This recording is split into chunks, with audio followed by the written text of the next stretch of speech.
Donc moi j'ai la charge de vous parler ce matin des limites sociales de la croissance. Limites sociales de la croissance, donc l'intitulé de l'intervention c'était, je le reprends, limites planétaires et autolimitation sociale. En fait, je vais faire un cheminement des limites planétaires vers l'autolimitation sociale en passant par les limites sociales de la croissance. Ces limites sociales de la croissance, c'est une formule qu'on doit à un économiste autrichien qui s'appelle Fred Hirsch, et j'ai eu la chance, le plaisir de traduire son livre, l'un de ses livres. Alors, pour la petite histoire, Fred Hirsch a écrit, je vais regarder le temps quand même pour ne pas raconter trop de petites histoires, Fred Hirsch a écrit plusieurs livres que je qualifierais de chiants sur la politique internationale monétaire. Et puis il a écrit un livre que j'ai trouvé passionnant sur les limites sociales de la croissance, et ce livre s'intitule « Les limites sociales de la croissance », tout simplement. Il l'a écrit en 1976, ce livre-là, et 1976, vous le savez, depuis au moins l'intervention d'Élodie ce matin, c'est 4 ans après 1972 et la publication du rapport au Club de Rome. Et donc Fred Hirsch écrit son livre en réaction à ce rapport au Club de Rome, le rapport Meadows. En réaction avec finalement une réaction qui est la réaction d'un économiste, j'allais dire de cette époque, mais d'un économiste, où il nous dit en substance, le rapport Meadows pointe des limites qui ne sont pas sûres, qui ne sont pas graves, et au pire, qui sont lointaines. Qui ne sont pas sûrs parce que c'est fait à base de modèles mathématiques, on n'est pas sûr, etc. C'est pas grave parce qu'il fait preuve d'un optimisme technologique. Enfin, Fred Hirsch fait preuve d'un optimisme technologique. Il se dit on trouvera toujours une solution technique aux problèmes qui sont pointés dans le rapport. Et puis, c'est lointain. En fait, on est en train de nous parler de modèles qui nous annoncent un effondrement. On en reparlera sans doute au prochain siècle. Il écrit encore une fois en 1976. Et donc, il dit il faut arrêter de se focaliser sur ces limites planétaires. Il serait préférable de se soucier des limites sociales, parce que ces limites sociales sont certaines, et on sait qu'elles sont certaines parce qu'elles sont déjà là. Elles sont déjà là lorsqu'il écrit en 1976. Elles sont déjà là et elles sont dévastatrices, ces limites sociales de la croissance. Elles sont dévastatrices pour la pensée économique et puis, accessoirement, pour la société. Évidemment, nous sommes en 2024, il est plus difficile de tenir le propos, le discours de Fred Hirsch. Si on parle de limites planétaires aujourd'hui, on sait qu'elles sont certaines, qu'elles sont déjà là et qu'elles sont dévastatrices pour la planète et pour tous ses habitants. Malgré tout, je vais essayer de revisiter les limites planétaires sous l'angle des limites sociales, donc essayer de montrer comment ces limites planétaires sont en réalité des limites sociales. Ensuite, dans un second temps, je préciserai ce qu'on peut entendre également par limites sociales. Il y a plusieurs acceptions possibles des limites sociales. Et puis enfin, je revisiterai les limites sociales sous l'angle des limites planétaires, en essayant de faire un parallèle entre les deux, ce qui m'amènera à la conclusion annoncée. Il serait bienvenu de s'autolimiter. Je commence donc avec une première affirmation. Ah oui, je vous ai pas fait les... Ouais, trois affirmations pour les 3 points de mon intervention. Il n'y a pas de limite naturelle. Deuxième affirmation, la croissance ne fait plus le bonheur. Troisième affirmation, la croissance ne menace pas que le vivant. La croissance menace aussi la vie sociale. Je commence donc par la première affirmation. Il n'y a pas de limite naturelle. Alors je dis ça, nous sommes dans une journée spéciale consacrée à la critique de la croissance, donc je précise tout de suite que je ne suis pas en train de faire, à la plus grande surprise des organisateurs-organisatrices, un coming out climato-sceptique. Ce n'est pas le propos de mon intervention. En fait, cette affirmation, il n'y a pas de limite naturelle, je l'emprunte à un économiste qui s'appelle Giorgos Kallis, qui est un économiste qui a la particularité d'être décroissant. Il est décroissant, c'est un des tenants de l'économie écologique. Donc, lui-même n'est pas climato-sceptique. Donc il ne remet pas en cause l'existence d'un dérèglement climatique et la cause humaine de ce dérèglement climatique. Il ne remet pas en cause l'existence de seuils qu'il serait bon de ne pas dépasser si on veut préserver les conditions d'habitabilité de la planète. Et il ne remet pas en cause non plus la finitude des ressources naturelles. Ce qu'il nous dit, en réalité, c'est que cette finitude des ressources, tous ces éléments, en réalité, tous ces éléments, donc dérèglement climatique, finitude des ressources, etc., ne sont certes des limites, pour le dire clairement. Ces éléments sont certes des limites, mais nous aurions tort de les considérer comme les facteurs limitants de la croissance. Ce sont des facteurs limitants de la croissance, indéniablement, sans aucun doute. Mais on aurait tort de les considérer comme les facteurs limitants de la croissance. Il nous dit en réalité que les limites naturelles, enfin les limites qu'on présente comme naturelles, sont des limites sociales. C'est-à-dire que, concrètement, c'est notre entêtement à venir buter sur la finitude des ressources qui fait qu'on va considérer cette finitude des ressources comme une limite. Pour le dire autrement, les limites qu'on présente comme naturelles sont le résultat d'une organisation économique, sociale et politique particulière. Je vais faire un parallèle parce que là, on en a beaucoup parlé ces derniers jours avec les inondations qui ont eu lieu dans la région de Valence dernièrement. Je voyais sur le plateau de ces politiques, je crois, François Gémen dire et répéter qu'il n'y a pas de catastrophe naturelle. Il n'y a pas de catastrophe naturelle. Il dit qu'il y a des risques naturels, mais pour que ces risques deviennent catastrophes, en fait, il faut toute une organisation économique, sociale, politique particulière qui donne, enfin, qui fait que ces risques peuvent se transformer en catastrophes. Et ben, c'est exactement la même chose là avec cette histoire de limites naturelles et de limites sociales. En fait, pour parler de limites naturelles, il faut une organisation politique, sociale, économique particulière qui fait que la finitude des ressources va être considérée comme une limite, va être perçue comme une limite. C'est la conséquence de choix sociaux et politiques. Et parler de limites naturelles, nous dit Georgos Kallis, ça nous conduit à attribuer les limites à la nature. En gros, ça revient à dire la nature est plutôt radine et elle ne nous donne pas la possibilité de subvenir à nos besoins de manière satisfaisante. En gros, elle ne nous donne pas la possibilité de maintenir notre train de vie dans de bonnes conditions.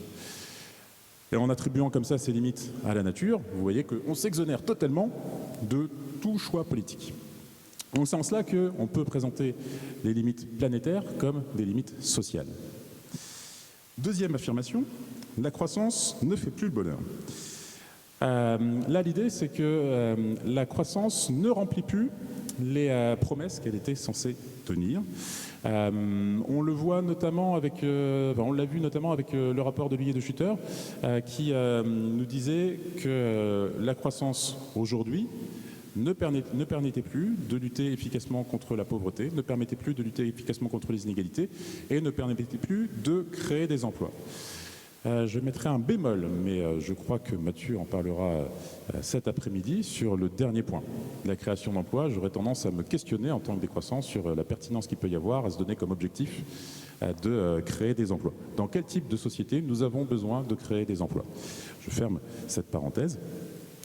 Un autre volet de ces limites sociales de la croissance, donc je ne l'ai pas précisé, mais en gros ce que dit Olivier de Schutter, c'est que passé un certain seuil, la croissance devient contre-productive. Donc la croissance ne lutte pas contre la pauvreté, les inégalités et contre le chômage, mais va accentuer toutes ces problématiques sociales. Fred Hirsch va aborder la question sous un autre angle à la suite des travaux de Richard Easterlin. Je disais tout à l'heure, Fred Hirsch écrit son livre en 1976, c'est 4 ans après 1972, mais c'est aussi 2 ans après 1974. Vous le savez sans doute. Et en 1974, qu'est-ce qui se passe? Richard Easterlin écrit un article qui est un article fondateur de ce qui va devenir ensuite l'économie du bonheur. Le titre, je l'ose en anglais, avec mon plus bel accent, « Does economic growth improve human lot ?» Donc, est-ce que la croissance économique améliore notre sort, notre situation? Est-ce que la croissance économique fait de bonheur? Et donc, Fred Hirsch va... la réponse est non. Je le précise. Fred Hirsch va creuser cette réflexion. Donc en gros, Richard Easterlin montre qu'il y a une décorrélation passé un certain seuil de richesse entre niveau de bonheur des sociétés et niveau de richesse économique de ces sociétés.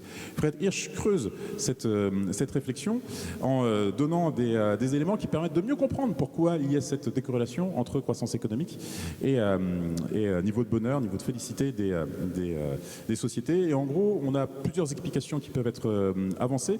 Alors je liste certaines de ces explications. Je précise tout de suite qu'il ne s'agit pas d'explications alternatives, mais d'explications qui sont complémentaires. C'est-à-dire qu'on peut même dire que chacune de ces explications entre en synergie avec les autres. Donc tout ça fait système. Il y a notamment la compétition positionnelle, donc la lutte de chacun contre tous pour le standing.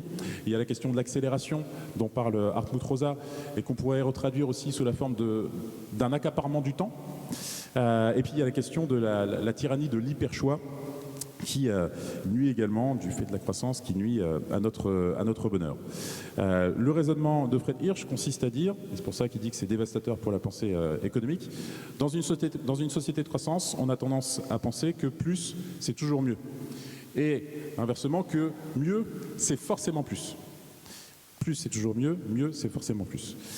Ce que nous dit Fred Hirsch, c'est passer un certain seuil de richesse, que nous avons déjà atteint en 1976, nous dit-il, passer un certain seuil de richesse, plus ça devient trop.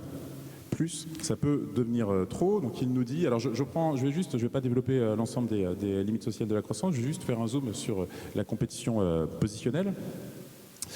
Il nous dit en gros, il y a deux types d'économies. Il y a l'économie matérielle et puis il y a l'économie positionnelle. Dans l'économie matérielle, à chaque fois qu'on a plus, c'est effectivement mieux. Dans l'économie positionnelle, il ne suffit pas d'avoir plus pour que ce soit mieux, il faut avoir plus que les autres. Et c'est pour ça que cette économie est positionnelle.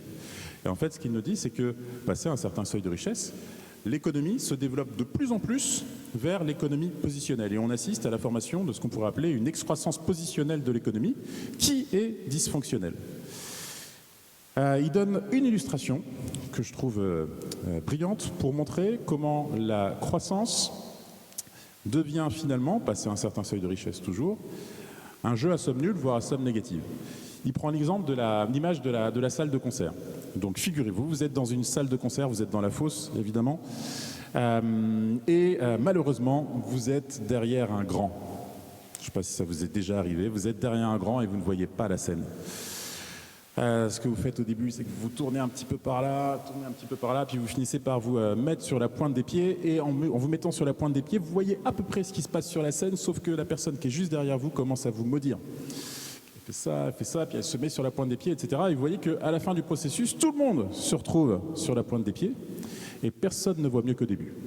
Et donc Fred Hirsch nous dit, la croissance économique, passer un certain seuil de richesse, c'est exactement ça. Tout le monde se met sur la pointe des pieds et personne ne voit mieux qu'au début, puisque tout l'enjeu, ou alors pour le dire autrement, parce que quand même il peut y avoir des exceptions, certains ou certaines peuvent voir mieux, à condition de monter sur les épaules des autres, etc. Donc en gros, c'est toujours au détriment des autres. Donc toute place gagnée par une personne sera nécessairement perdue par une autre. Et donc on voit bien que c'est un jeu à somme nulle, voire à somme négative, parce que là, si on se projette tout de suite vers la fin du concert, on peut assurer que tout le monde aura des crampes. C'est-à-dire que tout le monde s'épuise à essayer de dépasser les autres ou à essayer de ne pas être dépassé. Donc il nous dit, la croissance économique dans ces conditions ne peut en aucun cas garantir le bonheur collectif. Ça peut assurer des bouts de bonheur individuel, mais toujours au détriment des autres. Donc ça, c'est pour l'affirmation, la croissance ne fait plus le bonheur. Donc là, je vous ai fait encore une fois un zoom sur la compétition positionnelle, mais on pourrait le faire sur chacune de ces limites sociales. Troisième affirmation, la croissance menace la vie sociale. Je le disais tout à l'heure, la croissance, passé un certain seuil, devient dysfonctionnelle. L'idée, c'est que la croissance ne coïncide plus avec le bonheur, parce que la focalisation sur la croissance économique entraîne une sous-production de ce qu'on appelle les biens relationnels. Les biens relationnels, du coup, Michel en a déjà parlé tout à l'heure, ce sont ces biens, alors ces interactions sociales, familiales, amicales, associatives ou au-delà. Moi, j'ai tendance à voir la société comme une grande association dans laquelle on est tous et toutes bénévoles, donc c'est l'ensemble de ces interactions sociales. Donc les biens relationnels, ce sont ces interactions sociales qui ont la spécificité d'être des biens anti-rivaux. Donc Michel en parlait, il ne s'agit pas simplement de dire ce sont des biens auxquels tout le monde peut accéder, dont tout le monde peut jouir, même si on est très nombreux à en jouir. Ce sont des biens pour lesquels il faut impérativement être plusieurs pour pouvoir en bénéficier, pour pouvoir en jouir. Donc ce sont des biens qui sont anti-rivaux. Pourquoi est-ce que la croissance nuit à la production de ces biens relationnels? Là, je repasse en revue les différentes limites sociales que j'ai citées tout à l'heure, la compétition positionnelle, l'accaparement du temps et puis la tyrannie de l'hyperchoix. Sur la question de la compétition positionnelle, Fred Hirsch est assez clair là-dessus. Replacez-vous dans la salle de concert dont je parlais tout à l'heure et imaginez un peu l'ambiance qu'il peut y avoir dans cette salle de concert quand tout le monde essaye de dépasser les autres. De fait, on voit que ce n'est pas un cadre qui est propice à l'élaboration de relations sociales apaisées.